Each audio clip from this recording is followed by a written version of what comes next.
we're in a time and a season of exposure where a lot of things that went on in the past, in the 80s, is being exposed. There was a time when women, you know, for the most part, didn't have a loud voice.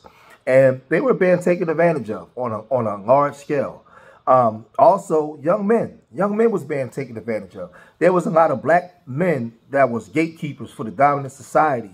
And they were signing a lot of these young black men and black girls into contracts, bad deals. There was bad deals being made. There was SA allegations. There was all kinds of stuff going on. You know, there was bribery, blackmail. There was so many things to the point where we said growing up, you better not sit on that audition couch, because if you do, man, it's a lot of things. So don't take that ride in that limousine with them executives, because they're going to make you do a whole bunch of weird, wild, crazy stuff. We already understood this. This was already understood. But you have black executives has been being accused since the 80s. And one of them was Russell Simmons. We remember Russell Simmons when he married Kimora Lee and he had his children. We remember him from, like I said, Beat Street and, you know, just so many of the shows and movies that came out at the time. Not Beat Street, but Crush Groove. We remember him from Crush Groove. I'm getting old, man, excuse me. But, you know, and how he made, you know, a way for himself in the music industry.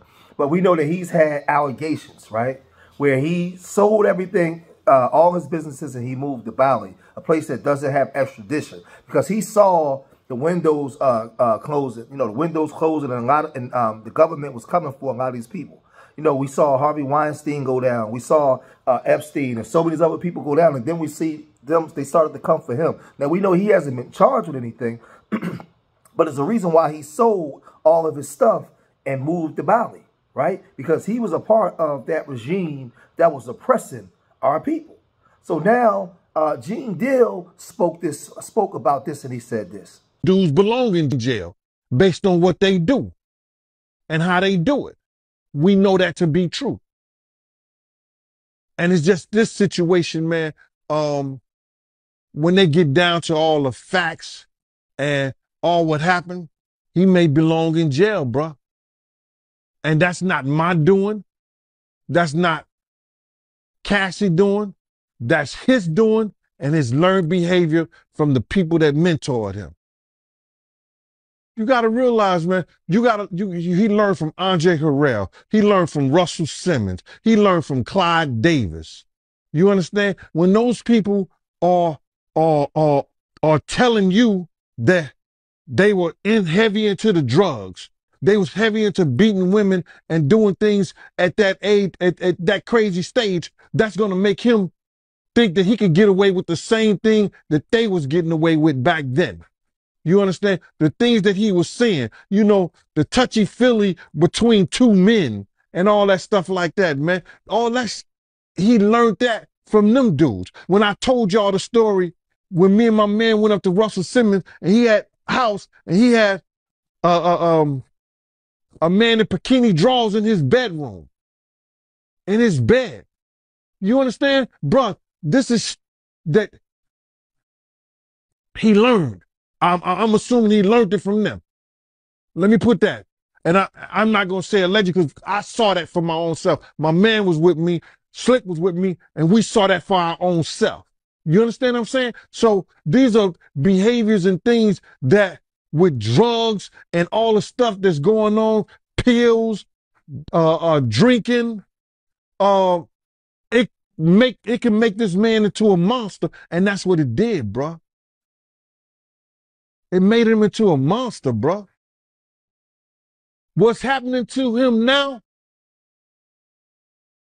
is one of the greatest tragedies that we're gonna ever read about, bruh.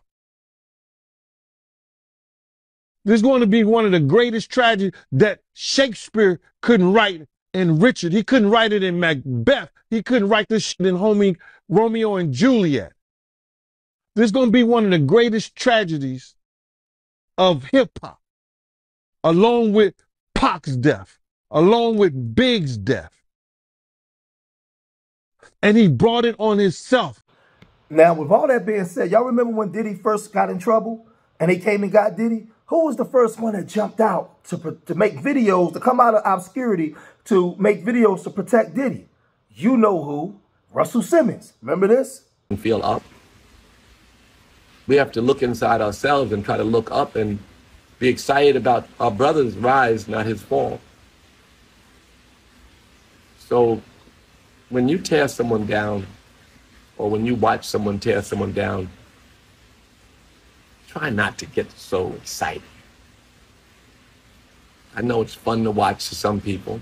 If I had a nickel for every nasty meme sent to me by people whose lives were enhanced and built by Sean Combs, it's like, I think a bit hypocritical, since the only reason you have a life is you worked for him, or he gave you a job and or lifted you up somehow. Watching our brothers fall is hurtful. Having everybody get together and laugh at our brothers fall, or supporting the tearing down of our brothers, it's tough. You may think it's, entertaining.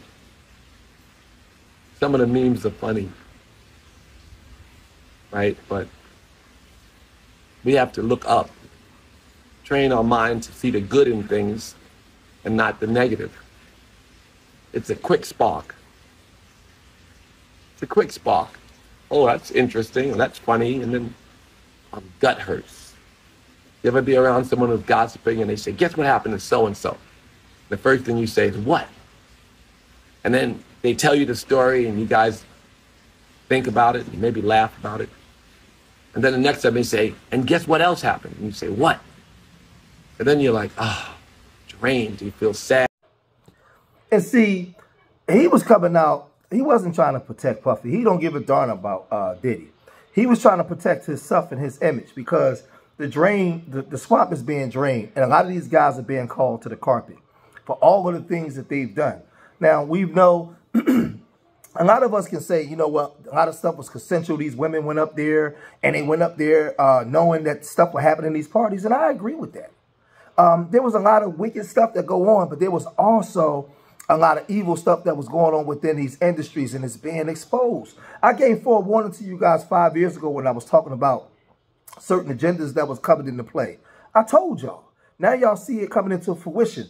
Now y'all seeing it happening. You're seeing these guys run. You're seeing CEOs retire, stepping down, because like I said, they was blackmailing. A lot of these people was allegedly blackmailing women for sex. They was using all kinds of leverage to get their way. And remember those of my hardcore followers about 8 years ago? I did a video, in order for a way to get a leg up in society, she had to put her legs up. You know what I mean? You know, back in the W man's controlled society. Well, now a lot of that stuff is coming back to haunt them and a lot of people that signed on to be a part of that. It's coming back. And it wasn't just, they just didn't do this to women. They also did it to young men too. There's a lot of stuff that was going on behind closed doors, and people was talking, men and women. They're talking about, you know, how they cheeks got invaded by a lot of these people that y'all held in high stature. A lot of people that y'all was fans of. They was not who they said they were. And you got people running to other countries. You got people disappearing from out of the limelight. You got a whole bunch of stuff going on because Hollywood and New York City, during those times, all of that stuff was crazy. You had people leaving their cities, leaving their small towns and their cities, going to Los Angeles and New York to be aspiring stars. They end up doing porn. They end up homeless. They end up doing all kinds of stuff because evil practices being done to them by their own people. By their own people. That's just what went on back then. And now a lot of things is being exposed. So you see Russell Simmons trying to come out and protect his behind. That's all he's doing. But I'm going to cut this video short here. If you made it this far in the video, hit that like button, subscribe to Street Media TV. Leave your comments in the comment section. Let me know what you guys think. And remember, I love y'all. Till the next time. Peace.